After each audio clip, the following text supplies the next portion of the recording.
Okay, good evening, everyone. We're continuing to work through Swami's wonderful book of letters, Divine Friendship. Before we start our evening, Keshav is going to chant a little, we'll have a little silence. I just want to tell you about a wonderful project which has just come to fruition. This is the first comprehensive Ananda songbook holding all 190 of Swami's melodies that have lyrics. This project has been in the works for about 2 years. It's actually been in the works for about 40. It's an absolutely gorgeous book done by musicians with a very practical sense of what you need. It has simplified guitar chords and all the lyrics. So whether you're a guitarist or a musician of any kind, or you just want to be able to open the book and find the songs, it has a double index by title and first line, and it has a whole section where the songs are divided up according to their qualities. Courage, kindness, humor, children's songs. Anyway, we all look forward to having dog-eared, coffee-stained, mud-spilled versions of these where we have just been singing our little hearts out. It's available in e-book version, so if you prefer to have a tablet and use it that way, or have this marvelous book, it's available from Crystal Clarity Publishers. And the music is the heart and soul of Ananda. And if you've ever wanted to be part of it, here it is. Okay, we're just so excited. I couldn't help but share it with you. Now let's start with the prayer. Heavenly Father, Divine Mother, Friend, Beloved God, Jesus Christ, Babaji Krishna, Lahiri Mahashaya, Swami Sri Yukteswar, Beloved Master Paramhansa Yogananda, Saints of all religions, dearest friend and guide Swami Kriyananda, humbly we bow to you all. Help us to feel the joy of your presence, to understand the light, the dedication, the courage that you lived with, that we can also live within. Guide us and bless us that everything we do will move us from darkness into light, and we will be able to share that light in all that we do with all whom we meet. Om. Peace. Amen. So now a couple of chants, little meditation, and then we'll start.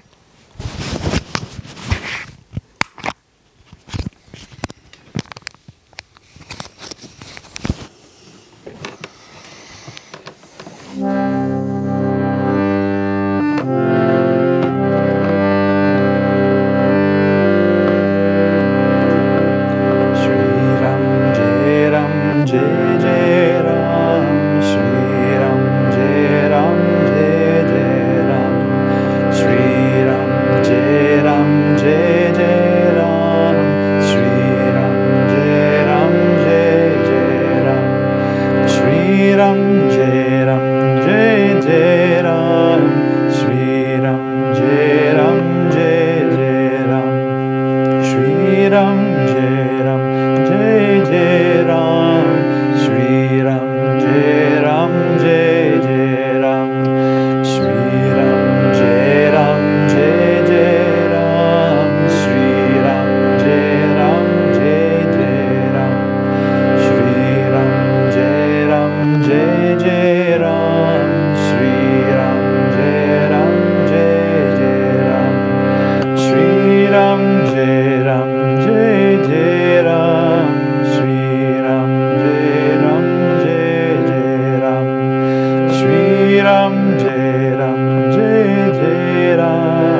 glimmers in thy face, seeing thee I am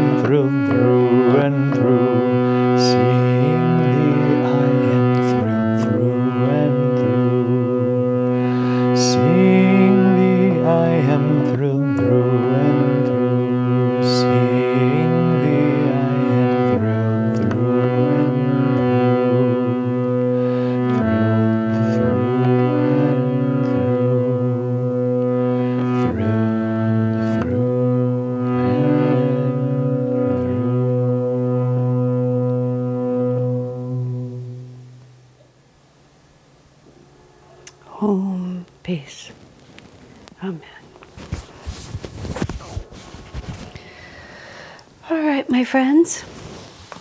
Tonight we are starting in on this longish letter, which may take us all evening, may take us more than one evening, we'll see.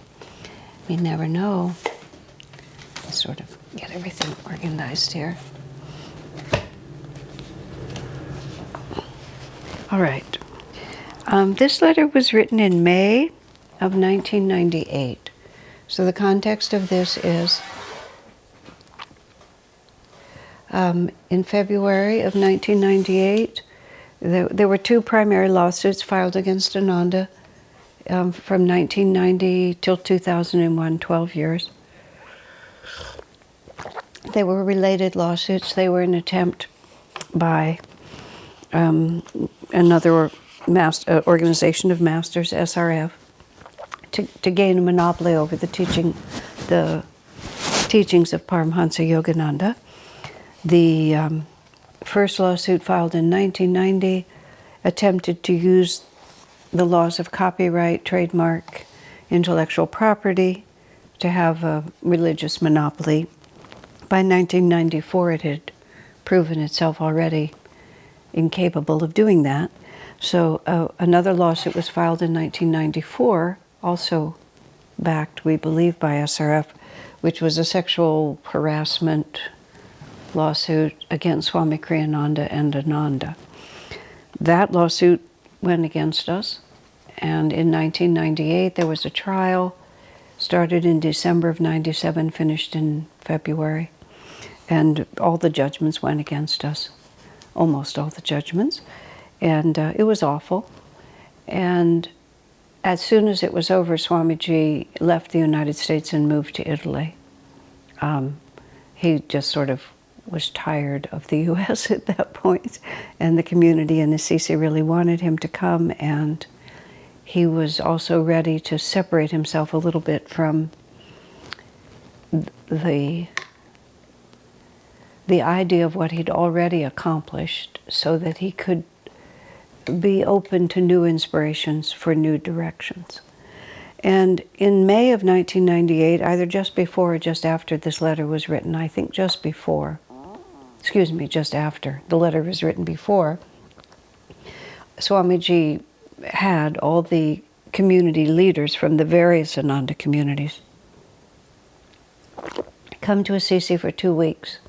And we had very long, everyday meetings and discussions in which we went through every aspect of Ananda and sort of reoriented ourselves in light of just, it's been a rather rough few years. And also Swamiji taking up residence in Italy. It's kind of a change of energy. He lived in Italy until 2003.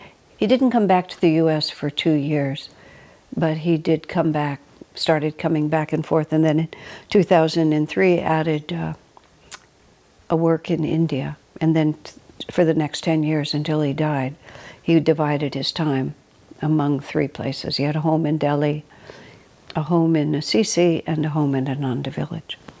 So this is at the end of 1998, I should actually say, at the end, or even before that lawsuit ended, we were being persecuted, and that's the only word for it, by this very aggressive attorney who was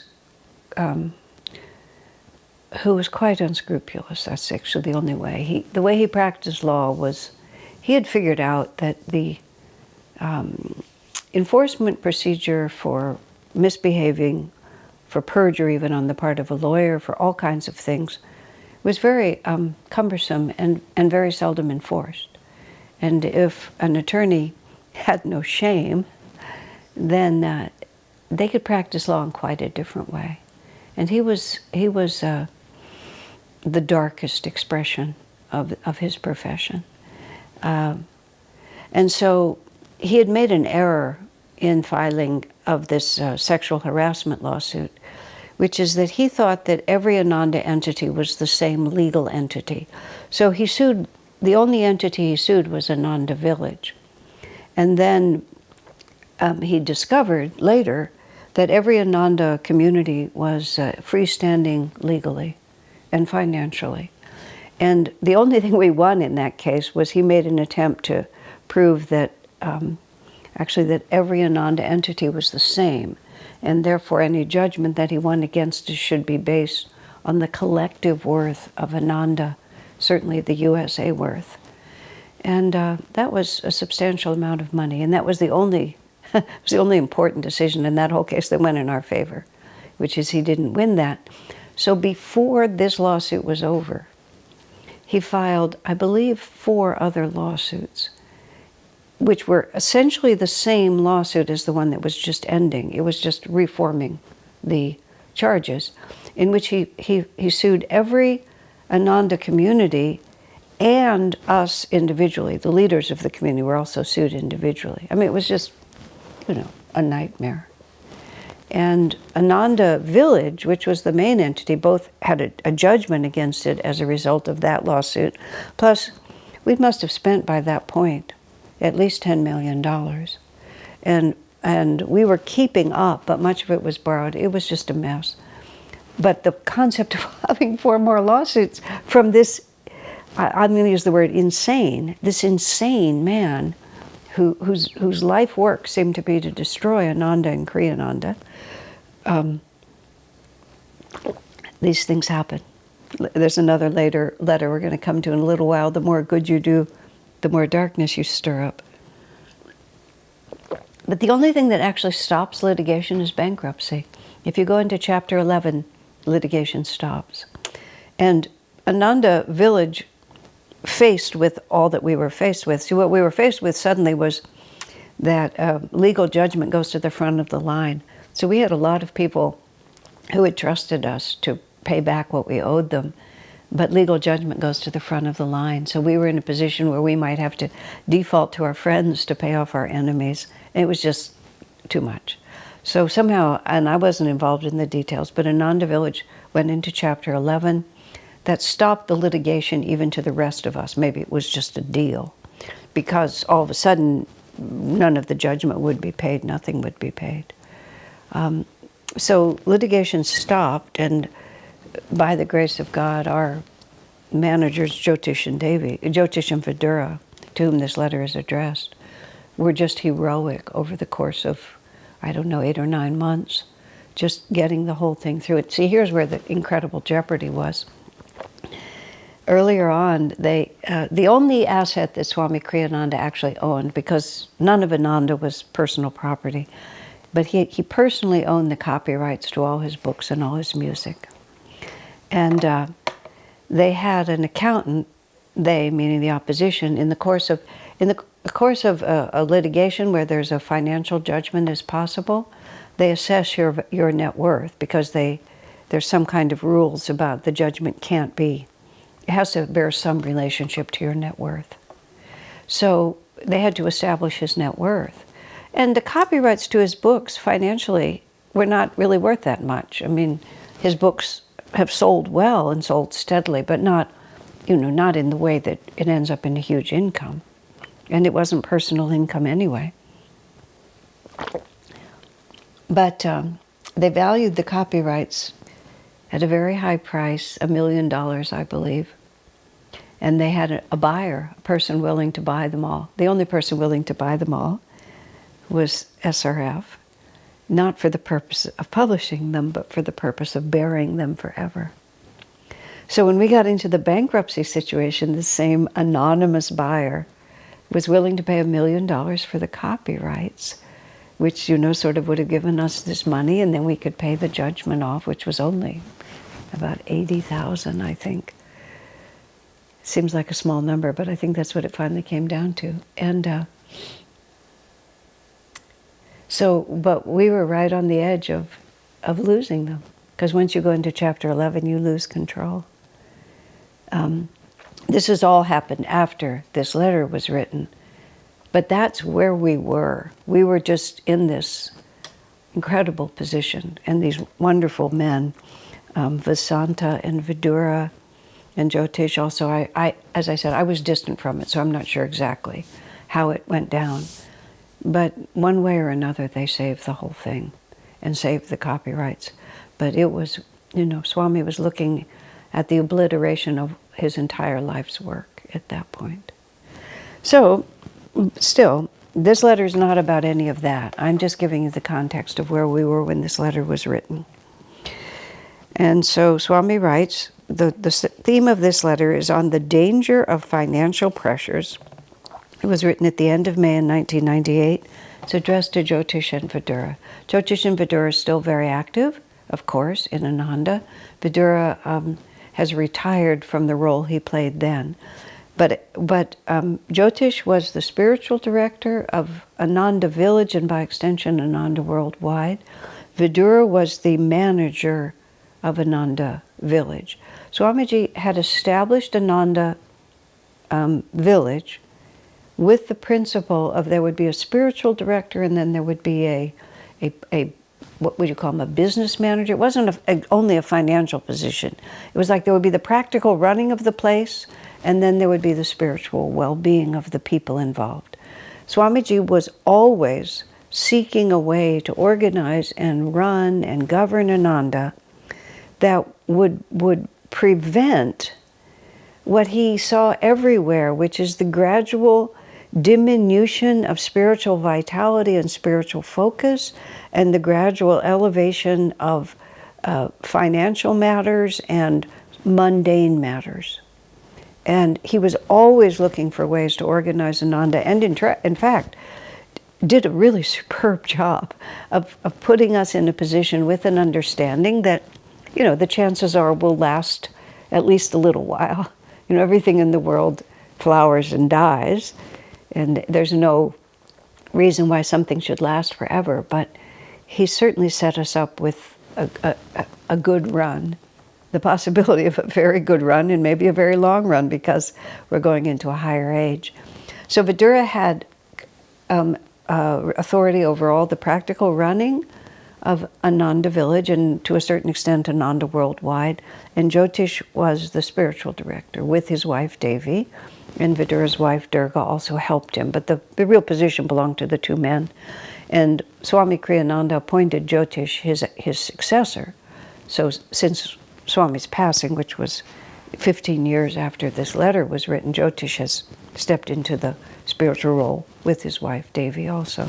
So both of those men, Jyotish and Vidura, were extremely influential in everything that happened, and both of them were, you know, key, pivotal members with their wives of what we called the legal team, which was the group of 8 or 9 of us that basically for 12 years with Swamiji and with our lawyers went through this whole process, which was a real rite of passage for all of us.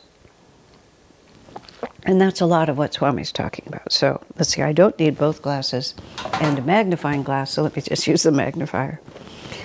So Swami writes, and he's writing this, he's now moved to Assisi. He's been living in Assisi for about 4 months.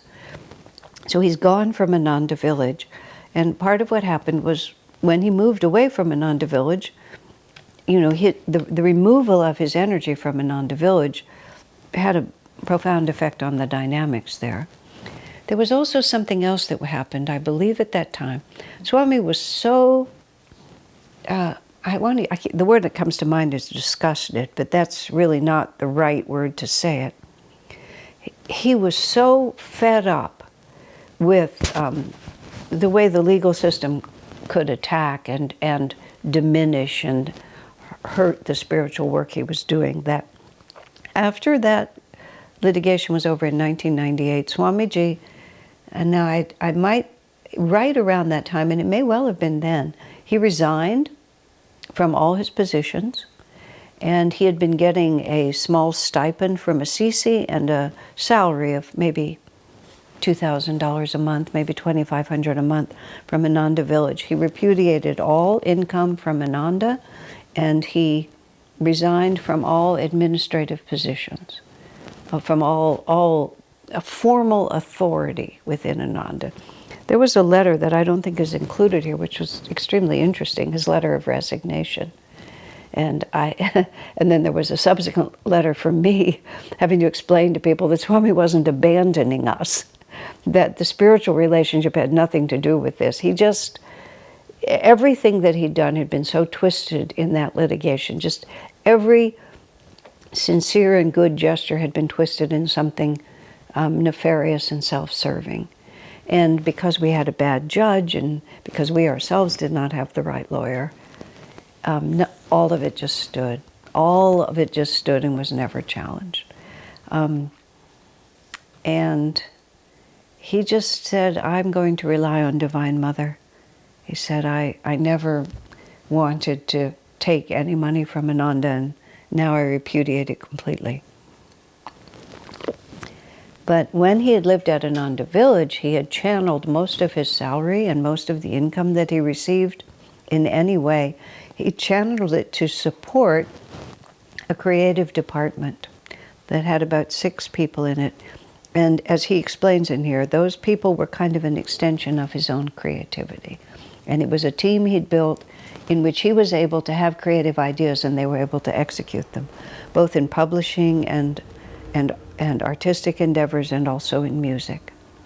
But when he withdrew and gave up all his income, the funding for that department also ceased to exist. And there was an immediate move to dissolve the department. And that was part of what prompted Swami, but there was more involved than this. So, I want to begin this letter, Swami writes, by expressing my deep, heartfelt gratitude to you both, as well as to Devi and Durga. Devi is Jyotish's wife, Durga is Vidura's wife. For your wonderful spirit of faith and devotion, for your friendship, and for your staunch desire and determination in the face of great trials to serve Master and to the very best of your ability to save Ananda, which truthfully, together, those 2 men, and with help from others, actually literally saved Ananda. I mean, our very existence was threatened. And Jyotish and Vidura and Devi and Durga, worked tirelessly to prevent that from happening. I bless you again and again for what you've done so far and are doing. At the same time, this letter expresses my concern about certain things, and I want to make it clear at the outset that this concern is for circumstances that may lie outside of anyone's power to control them. My hope is that some of those circumstances will yet offer alternative possibilities for consideration. For it does sometimes happen that circumstances viewed with objectivity, as if mentally from a distance, may actually contain alternatives that would be more to our actual liking. It's an interesting thing he mentions, for sometimes circumstances viewed at a distance often reveal their solutions. And I comment on that because so many times over the many years of working with Swamiji, I mean, the team that Swami gathered around him, which was us, the coterie of people that all grew up together there at Ananda, grew into devotees is what I mean by that. We were a pretty bright group. We were very dedicated, just as he said. We were dedicated, we had faith, we were determined, we were very committed. I mean, the project, we were not just standing behind Swami and waiting for him to save it. We were in it completely. In fact, the dilemma for Swamiji when all of this legal stuff cascaded down was, for himself, he would never have even taken a step to defend himself. He would have felt if God wants to save it, he will, and if he doesn't, he doesn't. But he saw that all of us had also given our lives to this work because we had faith in Swami. And he felt that he had to fight for Master's work regardless. I should make that different. When the threat was to his work for Master, Swami was standing up strong. When the attack was personal, which is what it became, he would not have defended himself. However, that attack also could have destroyed Ananda. Then it would have taken away our lives, our life's work and livelihood as well as his. And he didn't feel he could do that. So he had to decide for our sake, not his own. It's a principle with Swami never to defend himself. In his little book, Sadhu Beware, which I picked up and I was looking at. I do these 9 a.m. broadcasts 4 days a week, half an hour, and I pick up something, theme. Sadhu Beware is a little book, and it's a book of advice for how to be a renunciate. And I looked at it and I thought I might use it, but oh my, no. It's not a popular text. If it has advice like this, like, if people misunderstand you, don't explain yourself. Which it doesn't make any sense to most people. It makes perfect sense if you're an absolute renunciate. Just because you're here not to defend your ego, you're here to demolish it. But Swami actually lived by that, except he had to shift it in this case. Well, anyway, but what I'm saying is, what I was starting to say was, countless times, we would work as well as we could to try to figure something out, and then we'd bring the issue to Swami, and he would just see something inherent in the situation that would lead to a solution that the rest of us were just not able to see. And, and once he would present the solution, it would seem so obvious. But I think he was doing exactly what he said. I find that if you step far enough back, you often see the solution inherent. So that's what he's proposing here in this letter. My concern, of course, Swami writes, is lest the financial pressures of the present cause not only a distortion of our present priorities, but also a permanent shift in Ananda's values. There you have it. That was what he was worried about. It was what I saw had happened at Dialbog, India. Swamiji has made an extensive study of communities. Dialbog was, now I can't remember what it was based on, but it was an idealistic spiritual community. There, since the death of Sahabji Maharaj, the founder of that community, was a spiritual man, the business faction has assumed control, whereas those whose focus was spiritual had moved out, to the detriment, sadly, of both groups. So what had been a very spiritually based situation, the founder died, and gradually the financial decision makers gained more and more influence until the spiritual people just gave up and went somewhere else. So the whole community shifted. It's somehow in there, it seems to me like there was a shoe factory in the whole thing. There was some kind of a business, and gradually the business became the definition of what they were doing. And they might have even been very successful at the business, but that isn't what they started out to do. They didn't start out to be a manufacturing company. It was what happened in a different sense with the work of St. Francis of Assisi. St. Francis insisted that they have no money, that they have no buildings, that they have no fixed income. And then he went away, maybe for a time, I believe, on a pilgrimage. And this man named Brother Elias came in. And Brother Elias asserted his great love for everything Francis was doing, but thought that Francis was a bit impractical. And by the time Francis returned, some buildings had been built. And Francis was so dismayed by what had happened that, as the story is told at least, he climbed up on the roof and started ripping the roof tiles off and throwing them down onto the ground. Then what happened was Francis realized that God had taken a hand, that it was beyond his control. And he surrendered. There was nothing, he saw that the forces had moved beyond his power to influence them. And, no one else thought that the Franciscan order had collapsed. No one except Francis. And so it was a tremendous, well, you can imagine, spiritual challenge for him to face. So he says it's happened in a different sense with the work of St. Francis. It has also happened at SRF, owing partly, I think, to the fact that Dayamata, who became the third president of SRF, when Master died, he gave his spiritual mantle to Rajasi Janakananda, James J. Lynn. But within a year, Rajarsi had a brain tumor, and he died maybe 2 or 3 years after Master. And then Dayamata, who had been a loyal nun since she was a teenager, became the president. He said, what happened in SRF, owing partly, I think, to the fact that Dayamata continued to hold the position of treasurer after she was made president. And so now she had the position of spiritual authority, but she also was still watching the dimes and the nickels. And this is, again, see, Swamiji really thinks about these things. So he says, it was what I sought to avoid at Ananda by creating the position of spiritual director apart from that of general manager.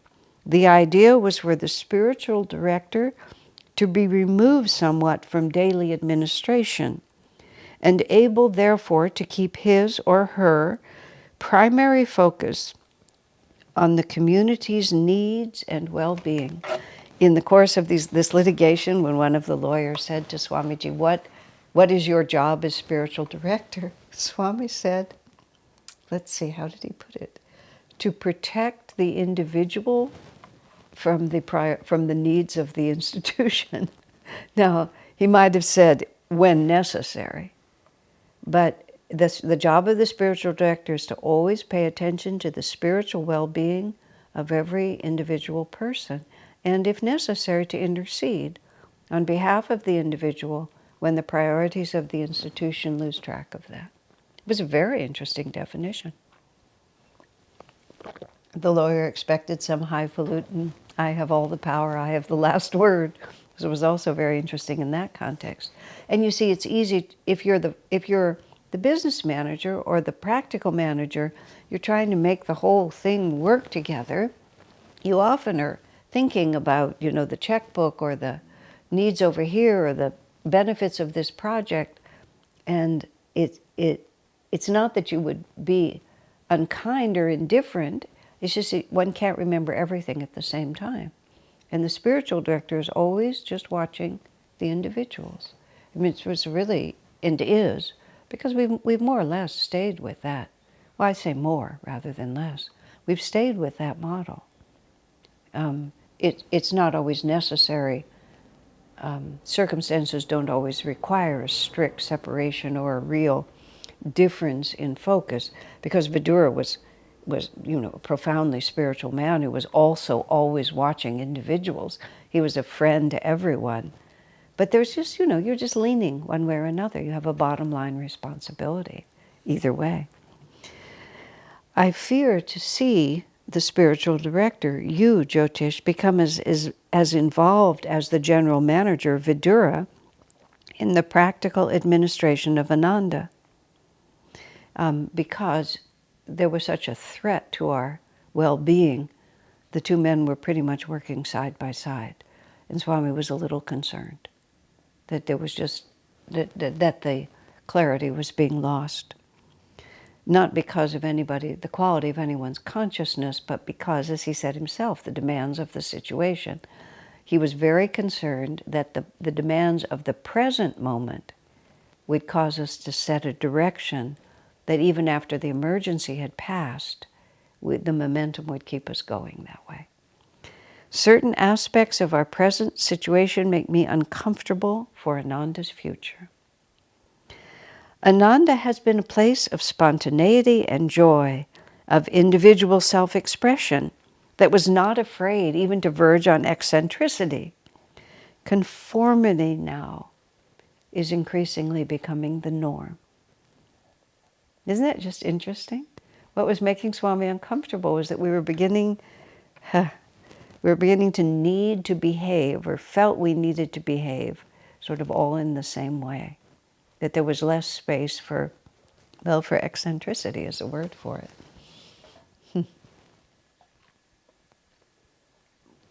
We could tolerate more oddness, and we just never thought about it. I don't know if he mentions it in here. It might have been somewhere else. We never thought, we never had a lawyer to consult. It never occurred to us when we were faced with the situation to ask the lawyer's opinion. It just would never have crossed our minds, from 1968 until 1990. And when we were sued in 1990, we didn't have a lawyer. I mean, the collective Ananda, did not have a lawyer.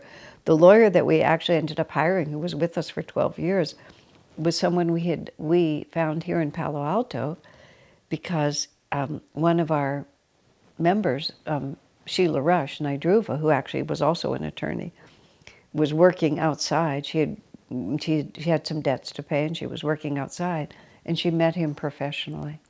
And then when we needed some real estate advice, he helped us. And so we have this big lawsuit, so nobody knew a lawyer. We said, well, we know a really nice man. So we called him, and that's how it all started.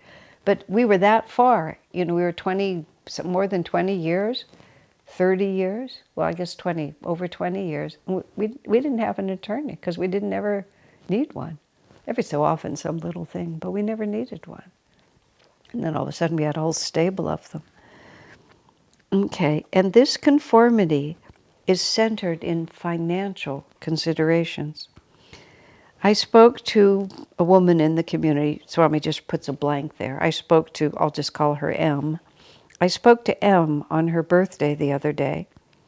With M's expected return in the fall, or with someone else's expected return in the fall, M will have to move out of the house that she's presently living in.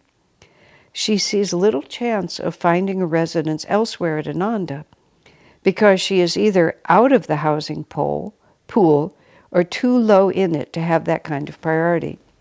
We have this strange system at Ananda Village of strange, meaning we invented it, which is that individuals essentially loan money to the community to construct houses. Because of various reasons, houses can't be individually owned.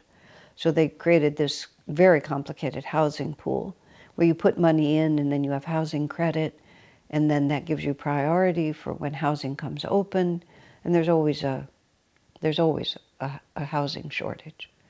And so the housing pool, which was a very good solution to a very complicated situation, as Swami says, this person either has no money, never had much money to put in, which is most likely, and has no priority, therefore. I don't actually know the practical considerations, and I'm sure they are both important and necessary. So Swami's not offering a blanket criticism for a situation he doesn't know the details of. That's the kind of thing that leaders do, who just kind of come in across the top without knowing and just, blanket criticize. So he's not saying you've done something wrong. He's saying, but here's a situation where this woman is about to not have housing. So he goes on to explain it. At the same time, I can't help reflecting that M has been with us nearly the whole of our 30 years of existence. I don't want to convey the impression that she was complaining. Far from it. There was no hint of complaint from her. It was I who felt badly, thinking that she might have to move away from Ananda Village altogether to support herself. I suggested she move to another colony, but she didn't want to be too far away from family, is the reason she didn't want to move.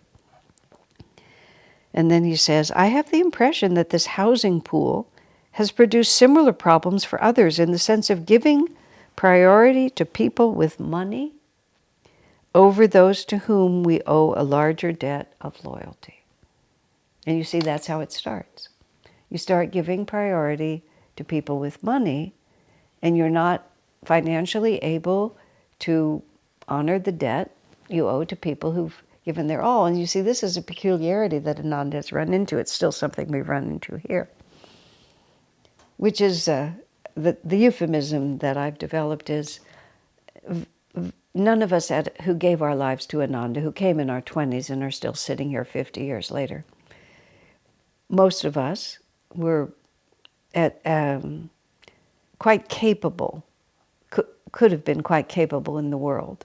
Many, not me, but many of us were highly educated. And so we never maximized our earning potential. Instead of maximizing our earning potential, we used all of our creativity and our energy to build Ananda. I used to joke about it. We had one career. We just had one career between us all. And everybody just threw in whatever they could throw in to make a success of that one career. One business we built was Ananda. We thought we'd be a lot more prosperous now. By no means are we, as impoverished as we were when we started. By no means. But we thought we'd be a lot more prosperous. So we never reached the point where, for example, we don't have a pension fund. We don't have a system for taking care of the elders. We've managed case by case by case so far, because we're all just aging out right now. But even back in 1998, we still didn't have the money to just build housing that belonged to the community. We were still having to depend on people contributing in order to make the whole thing flow. Ponzi scheme is not quite right, but there was a certain element in it of just trading money around. So therefore priority had to be given to people who had money. And you see, the irony is, oftentimes the people who had given the most, dedicated the most, had the least money, because money had not been the priority. We just made it year by year. And then people would come in from the outside, wonderful people often, but who were coming in later in life and who had not had maximized their earning potential. Sometimes inheritances would shift that, but by no means has everyone who came to Ananda when they were 20 come from a situation where at later in life that any substantial money would come to them. So here's what he has to say of giving priority to people with money over those to whom we owe a larger debt of loyalty. I realize our hands are tied by circumstances over which we have no control. So you see, Swami's not blaming these men. This letter is not, you have done something wrong. He makes that very clear, and it's very important to understand that. But circumstances are moving in such a way. And Swami started by saying, these circumstances are very concerning to me. And he also said they may be beyond anyone's control, which is to say there's forces of fate and destiny. In the book, a place called Ananda, which now has a name that has something to do like Go On Alone or something like that. But a place called Ananda is the story of how Swamiji came to be separated from SRF and the ongoing eternal struggle between institutions and individuals. And in that, also the parallel drama, where no matter how elevated the origin point of a spiritual organization, it seems to Swami, that institutional realities gradually eat away at the initial inspiration. In our last session, or the one just before that, we had that whole discussion of Swamiji and the Ramakrishna order and what happened to it, and the letter he wrote, and then the apology he had to write to Ramakrishna's disciples because of what Swamiji perceived as the extraordinarily elevated beginning of the Ramakrishna order and its gradual decline into an institution. And in the book, A Place Called Ananda, Swami has a chapter toward the end. I don't remember the number, but I believe it's called Karmic Trends or something like that. And Swami speculates without actually being able to draw it to a conclusion. Just like he doesn't know what the destiny of Master's work is. And he refers back to the battle over Christianity that happened between the Gnostics and the institutional church in the first centuries, and how the Gnostics were for the individual and the church was for the institution, and the institution won. And history was rewritten and evidence of the struggle was obliterated. Most people don't even know. And many of us feel that we were the Gnostics and we were fighting against an institution. And Swami said it's not clear. He said these forces are very, very strong. And it's naive to think just because we want it to be different this time that it will.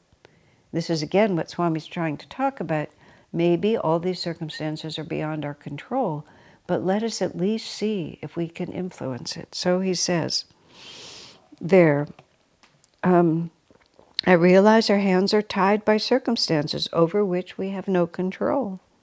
But I think that for that very reason, we ought to do everything possible not to bow to those circumstances, except after giving deep consideration to every possible alternative to them, if only to keep firmly in mind that we ourselves and no outer circumstance are in charge of our lives. And also, and you know, I'm a little bit, my role has often been I'm somewhat the keeper of the memory. It's partly just because I have had, and I think I still do. It's by no means infallible, but I have a fairly sharp memory, and I have a fairly sharp memory for details. Swami asked me when I was 24 to eventually write a book about him.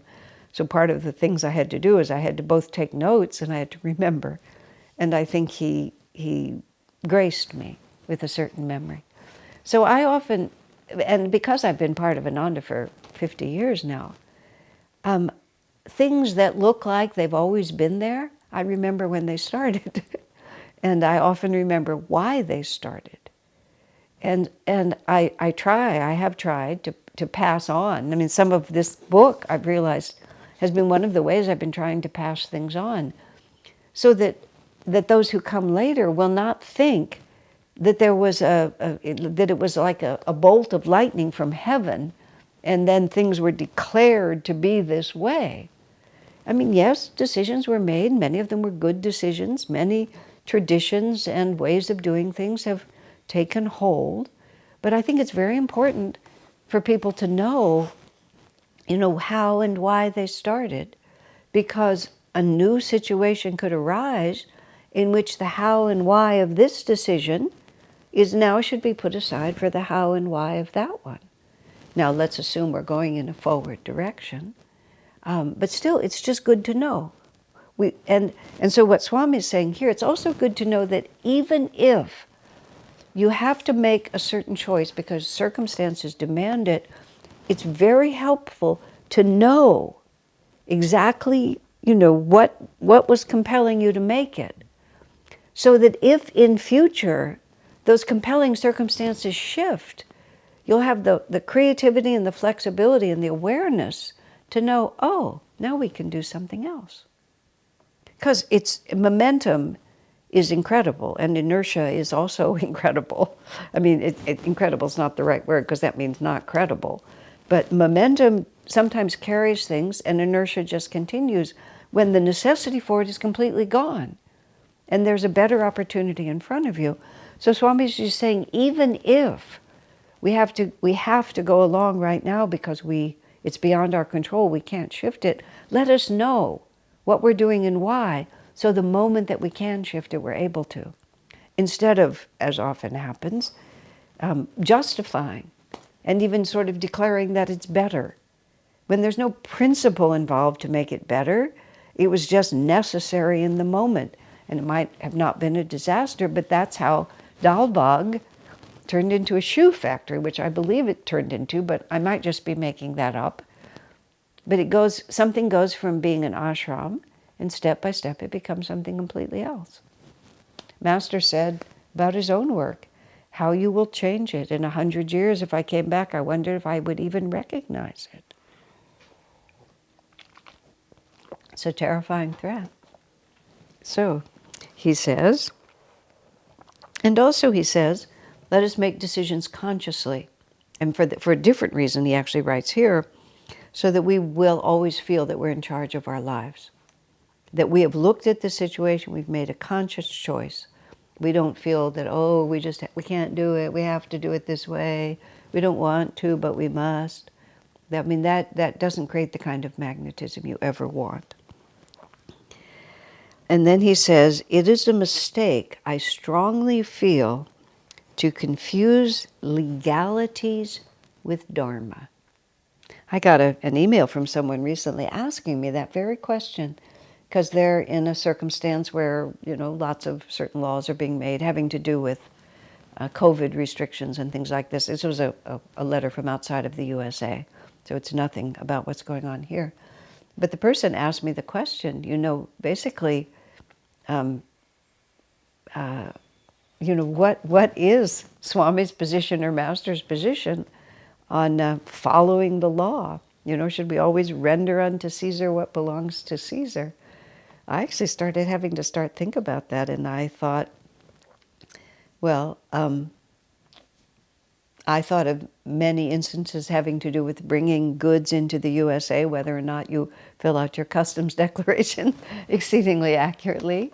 There was a time when Swamiji actually used to copy videos and was making his own little video library. People were so upset about that one that he actually stopped doing it. Swami often goes against business customs, that's for sure. That's not the same as legality. When he was trying to buy property and he wasn't supposed to talk directly to the other owners, but only through his realtors, he just thought there was no point in that, and he just went and did it. I know that Master married a monk to a nun so that the nun wouldn't get deported from the USA. I understood, although I don't have these details clear, that during the Second World War, Master managed to keep most of his monks out of the army by various means. I mean, those are just examples that I can think of. I certainly know in the early years of Ananda, we didn't always follow the building codes or anything like that. We didn't, well, we did. We just tried to go under the radar because legality is not always Dharma. That doesn't mean you break the law on purpose or that you break the law without regard to what the law is. And you also have to be very practical in your idealism. Every time an issue has come up that I've been responsible for, I always ask first, what is the jeopardy? What would happen if what we're doing was discovered? And what's the possibility of being discovered? And that doesn't mean that I flaunt laws by any means, but I want to know what the reality of the situation is. What is the reality? Of course, as much as possible, one ought to obey the laws because why cause yourself trouble? But not every law is honorable. Some laws are quite dishonorable for that matter. So, he says, it is a mistake, I strongly feel, to confuse legalities with Dharma. So that's very important, there it is in principle. When I was asked that question, I didn't have Swami's own words, but there they are. We shouldn't confuse legalities with Dharma. We shouldn't declare ourselves exempt from law, but we should be willing to consider what is Dharma and what is law. And we pray as often as possible that they come together. You know that my tendency is to gaze ahead. I'm not concerned only with immediate realities, but with directions for the future. If present needs are going to direct our future development, they could permanently distort some of our fundamental values. As I say, I see developments that make me a little uneasy for the future of Ananda. Perhaps living at a distance as I am, I see things in a broader perspective than I might were I there among you. Because he's now in Italy, he's not living at the village anymore. He's only been gone a few months. And of course he's in close touch.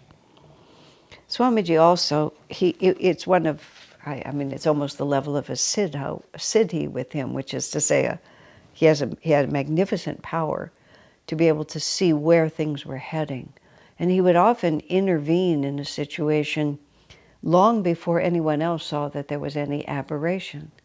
But he could see and he could feel that if we continue in this direction, that's what's going to happen. And he would just stop it before it got carried away. So that's what he's also feeling here. And that thing about legalities are not always Dharma, all of a sudden, because we'd been faced with all this litigation, which was just, taking us down. And some of the ways that we were vulnerable was because we had just been very free in the way that we did things. It's not even that we were illegal, but we didn't ask a lawyer before we did it. So you leave yourself open to interpretation, or you leave yourself open to difficulty, where if you ask the lawyer will tell you everything to do. But once you're asking the lawyer, you can't just be yourself anymore. I mean, I've seen it happen recently. If we do this, then the person does that. Now, once you can be sued. Before 1990, whoever thought about it? That was what Swami said. We were just very free. We just never even considered it. Once you've been caught up in that system, then your whole mind starts thinking in terms of, and I'll use the phrase, damage control. You're always trying to control damage, whereas it never crossed our minds before. And this is what Swami was very worried about. It's just like our orientation moves towards staying out of trouble rather than doing what we feel called to do. And well, we can't do that because the lawyer says, and somewhere, and I don't think it's in this letter, but he says just, the very way we communicate now is being dictated by attorneys. They don't know anything about what our mission is and who we're supposed to be. Now Swami also says, I recognize I'm not there. You can see what a razor's edge this is. And he allows that. So he says, and here is where he's really picking up small things. Some days ago, because of my pending, though still uncertain, filing for bankruptcy, I guess he was going to also personally file, I phoned, I'll call him a W here, I phoned W, who had been in touch with the bankruptcy attorney. As he picked up the phone, he announced, management office, that's how Swami said it, management office, in a gruff voice. 2 words, Swami writes, innocent enough. I hope, though, innocent enough, I hope, though in fact there was a suggestion of feeling the importance of that office. Now, it's easy to say that Swami was overreacting, but I don't think so. It was just like, I'm at the hub of the wheel, and this is what I'm doing. And I pick up the phone and I say, management office, we're the ones who are in charge. Anyway, so he said, wouldn't it have been more in keeping with our traditions, I thought, simply to say, hello, W speaking, how may I help you? Or something of that nature. Yeah, you see, it's a small thing, but Swami watched small things like that. It wasn't the management office speaking, it was one person. Why didn't the person just speak for himself? Why did he have to suddenly represent this entity with all this authority, and his own individuality was submerged into the importance of that entity? Now, I mean, I'm not saying that the person had all that in his mind, but that's what Swami heard. Why would it even enter that person's mind to become the office instead of being himself? So, the thought that arises is, are we becoming a corporation and no longer an ashram? To their credit, the management office then changed its name to Community Services, which of course is it's the same thing, same people doing the same work. But Vidura heard that management office, Community Services, that's who we are. And I think the whole style of answering the phone changed. But he heard it, Why should we be part of what we want to be thinking about what we're really doing? The thought that arises is, are we becoming a corporation and no longer an ashram? There are some who would reply, well, but we are a corporation. Admittedly, the law has forced us to become so. Surely, however, there is no need for us to define ourselves in those impersonal and worldly terms. Now, you see, that's where he wants to keep it different. Legalities are not dharma. Maybe we are a corporation. Maybe we do have a management office, but we don't have to use those in our own lives. We still just need to be ourselves. We haven't changed. The problem began 8 years ago, Swami writes, with SRF's lawsuit against Ananda. Perhaps at that time, we could have simply refused to enter the legal arena at all and insisted instead on our spiritual right to express our beliefs as we chose. It was a theological dispute, but it was couched in terms that it could be taken into secular court. And so we were caught. The law might have been able to prevent us from using self-realization officially in our name. That was the catalyst for the lawsuit, is that Swami changed our name to self-realization, to Church of Self-Realization, because that was Master's way of calling it. I think I've talked about that in this series. But it would never have been able to prevent us from using it informally. Swami makes that declaration. I'm not even sure it's true, but he says it anyway. Well, that is water under the bridge now. We've made it clear to SRF that we are our own entity. We've won the right to reissue the first edition of Autobiography of a Yogi and to publish my edition of the Rubaiyat. SRF hasn't been able to prevent us from putting out the book that Swami was writing in 1990, Essence of Self-Realization, although they tried very hard to prevent it. They weren't able to. They haven't been able to choke off, legally or otherwise, our right to express Master's teachings in our own way.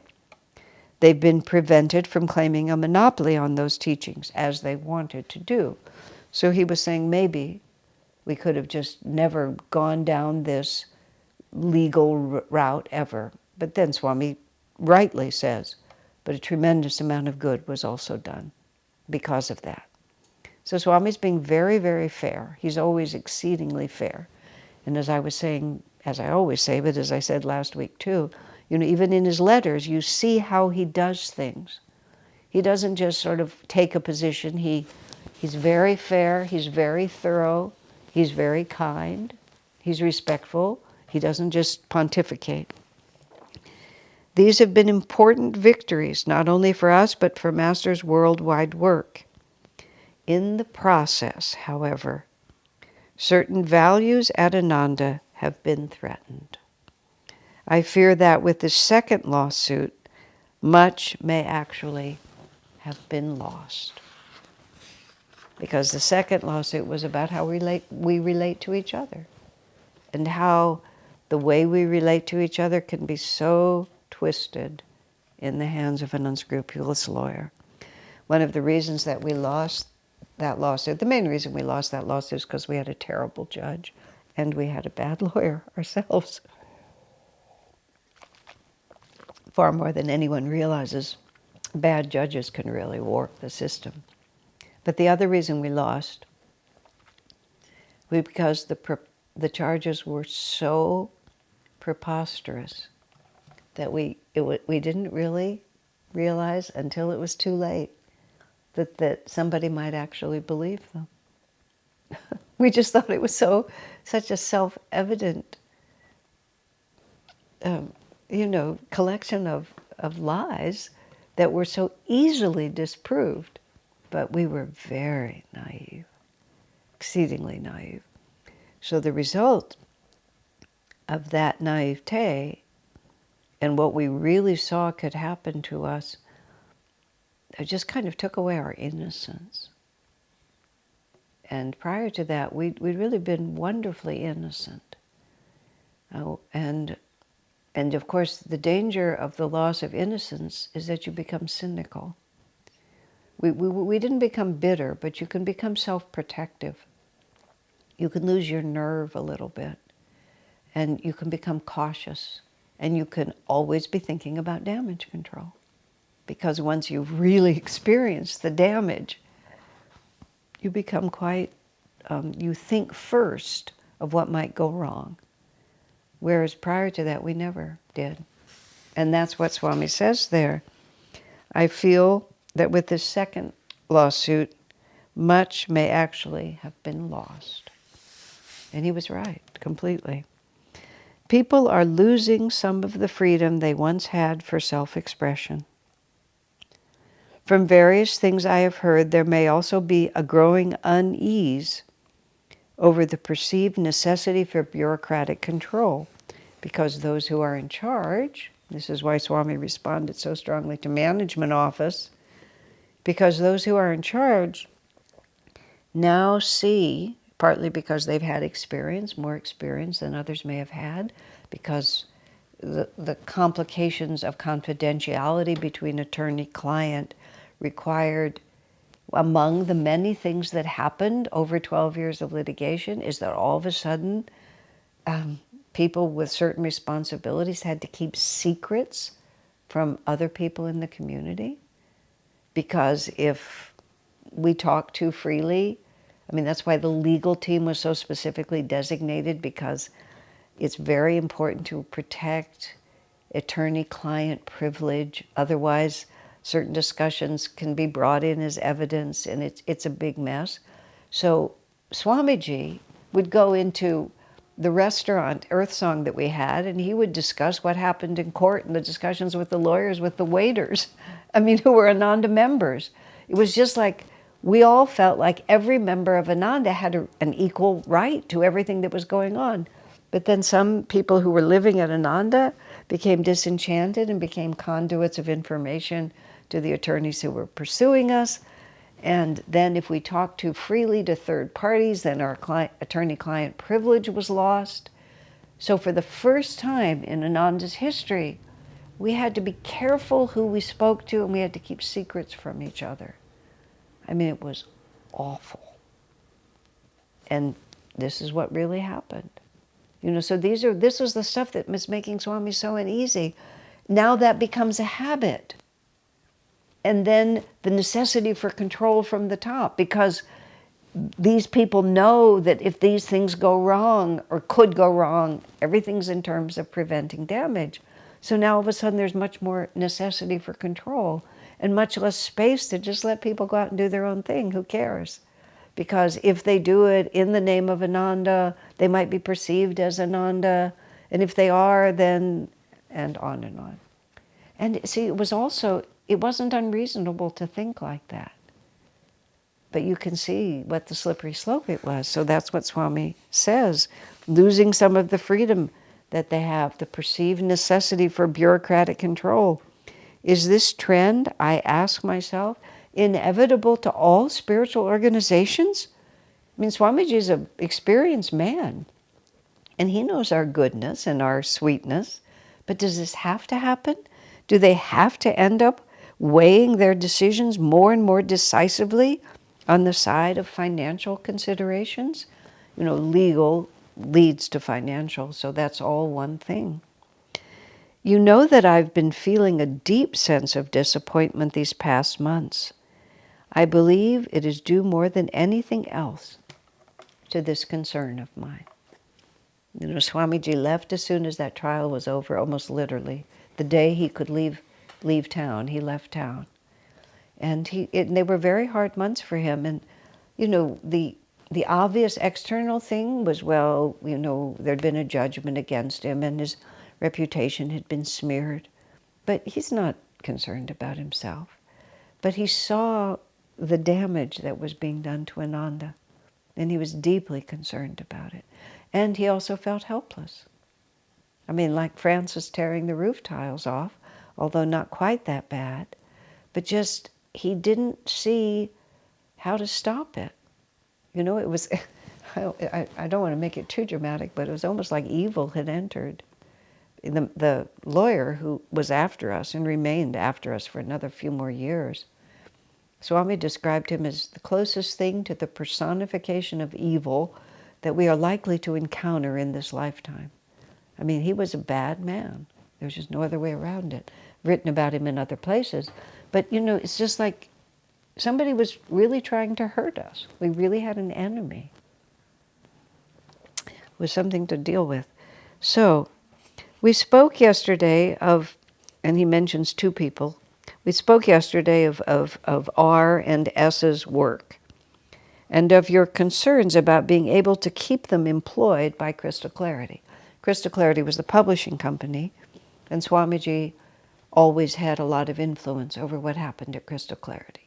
There were others who were more formally in charge, but it was Swami's project.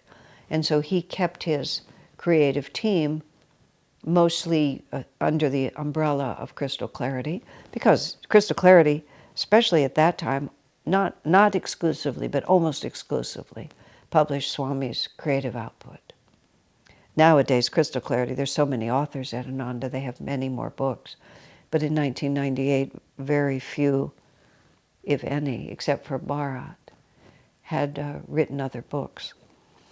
I understand your difficulty, and I don't want to weigh it against my own central concerns.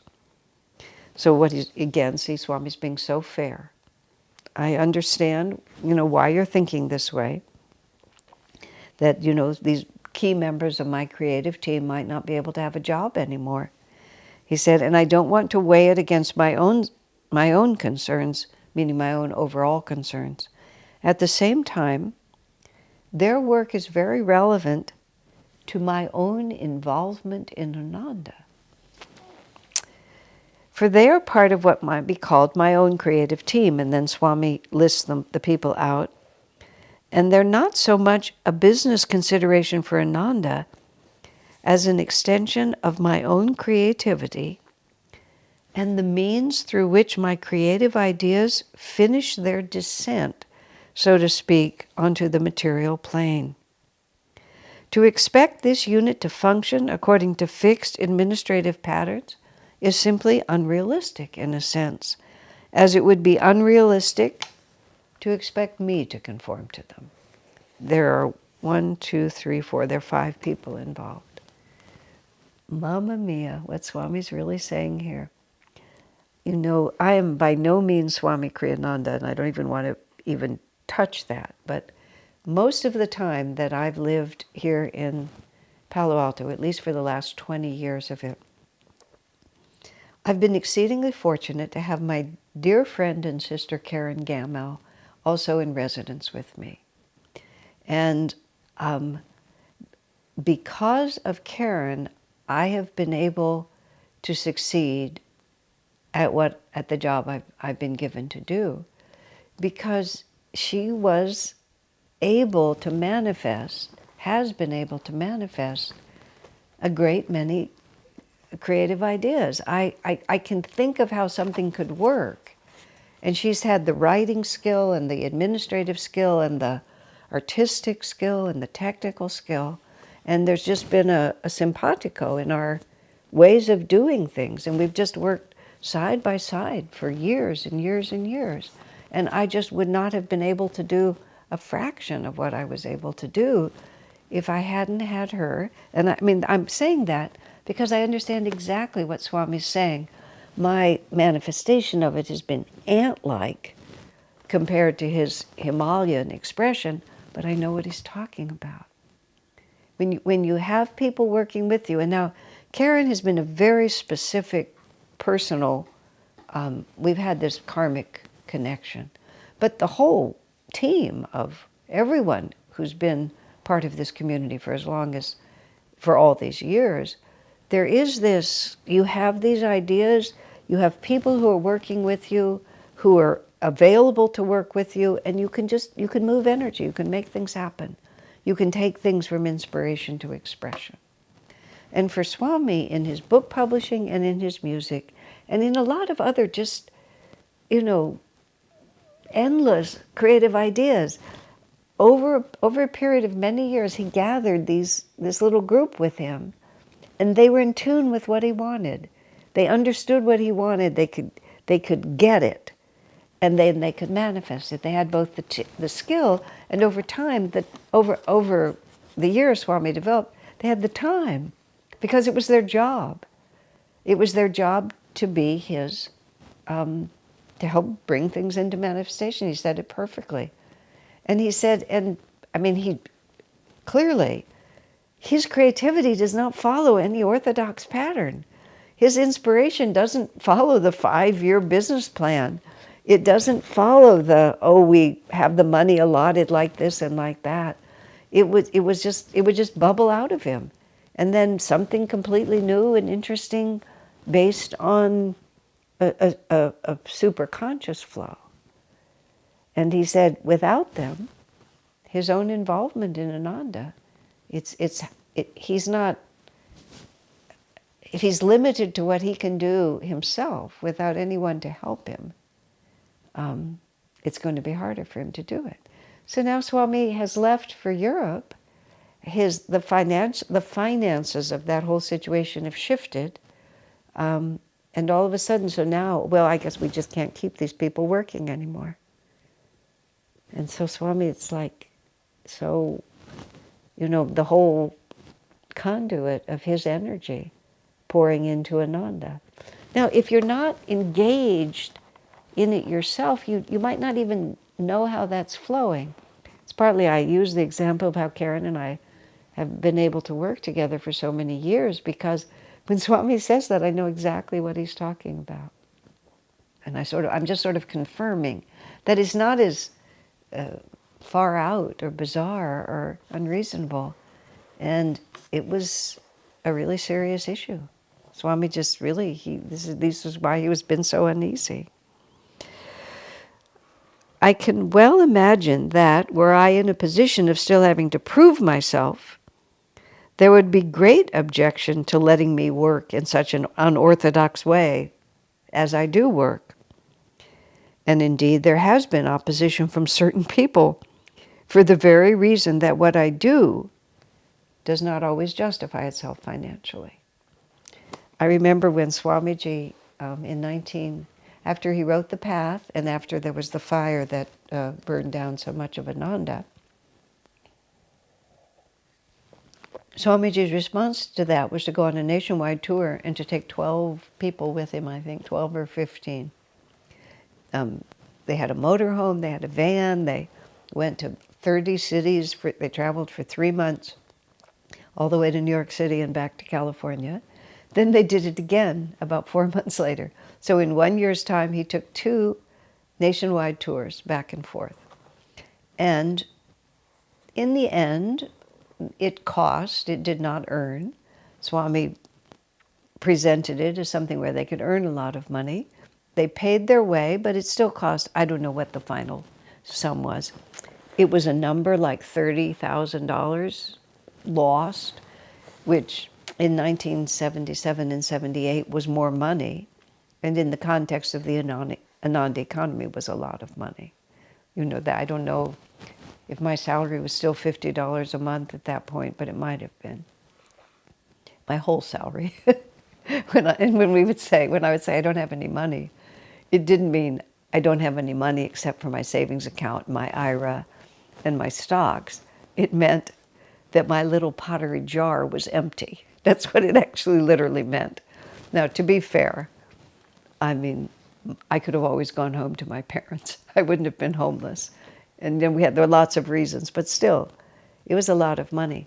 But Swami would go like this and say, Latika and her husband came to Ananda because of that tour. David Praver came, Naidruva came, Tim and Mary Kretzmann came, Krishna Das. I'm just thinking of the names that I think of right off the bat. People who became absolutely key to the success of Ananda all came because of that tour. I mean, when I looked at it later, it was just like Swami heard the soul call of these people, and he went city to city to city, and over time or immediately, he brought them all back to Ananda. I mean, those are just the names that pop into my head. But, people who, if you want to even just talk about earning power, who made Ananda succeed, he found them on that lecture tour. And he knew it would work, but it didn't make money. So Swamiji says, if it wasn't proven that I know what I'm doing, you might have more reason to object. And he said, even now, though, there are people who do object. And see, this is what made Swami so uneasy, because he knows, and I'm going to go on, but not now, I'll have to talk about it next session. He knew where the power of Ananda came from. And I don't just mean himself, but he did mean himself to a certain extent. The capacity to follow that inspiration is what the power of Ananda is about. And you start making too many rules and start running it from too conventional a way and feeling that kind of unorthodoxy as a threat, Now, Swami's important.